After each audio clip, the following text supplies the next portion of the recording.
Today we're going to talk about AOPS Introduction to Algebra, problem 22.35. The number, whatever this radical expression is, can be written as a times root 2 plus b times root 3 plus c times root 5, where a, b, and c are positive integers. Find a, b, c.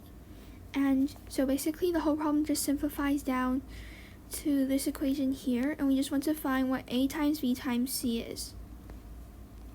So we're going to first try to manipulate the expression above, so the expression on the top. We're going to try to square it to get rid of the roots, to get rid of the radical sign, the whole root sign on top of everything. So if we square both sides, we have 104 root 6 plus 468 root 10 plus 144 root 15 plus 2006 is equal to, so if we square the expression on the bottom, we have 2a squared. We have 2a squared plus, so let me just write this expression here again, so we can cross multiply easily.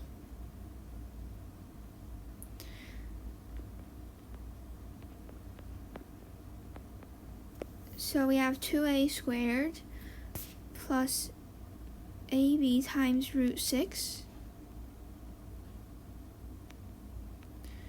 plus ac times root 10, and then we also add ab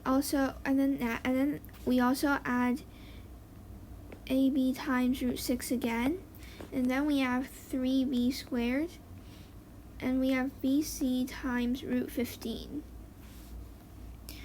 Then finally we have ac times root 10 plus bc times root 15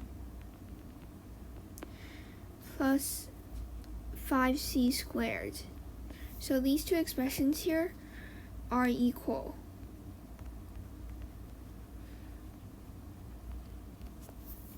And we're trying to find a, b, and c, particularly their product, and a, b, and c are all positive integers. So basically, if we just group the equations up a little, then we end up with 2ab times root 6, so 2ab times root 6 plus 2ac times root 10 plus 2bc times root 15 and also plus 2a squared plus 3b squared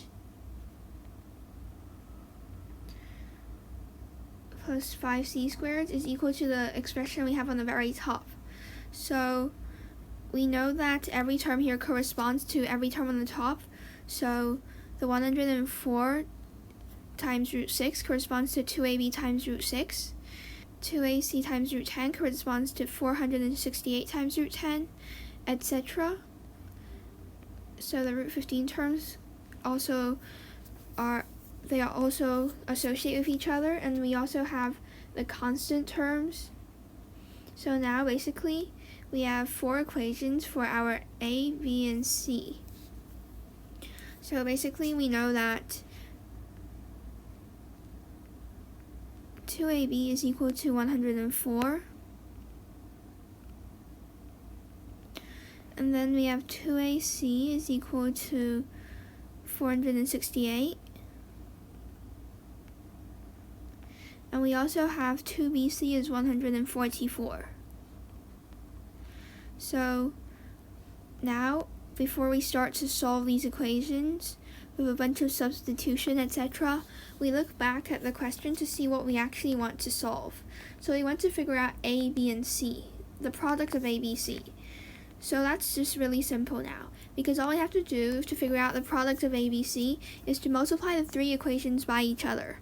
So if we multiply them together, we end up with 8 times a ABC squared. And on the right hand side of the equation, we have 104. So 104 is 2 times 52, which is 2 squared, times 26, which is 2 to the power of 8. 2 to the power of 3, times 13. So that's 2 to the power of 3 times 13.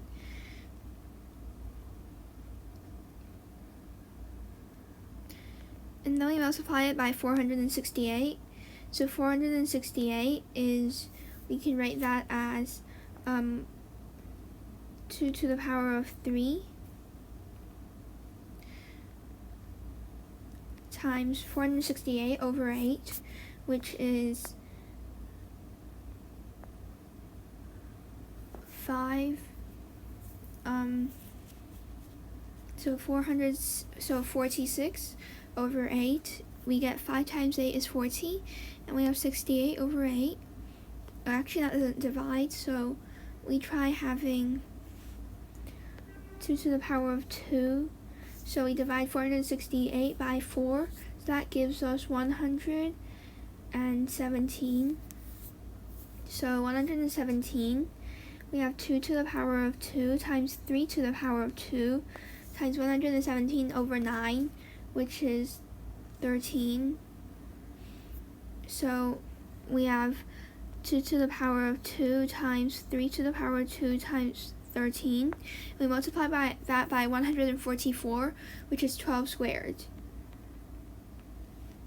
So we divide both sides by 8. We have ABC squared is equal to 13 times 2 to the power of 2 times 13 times 3 to the power of 2 times 12 squared.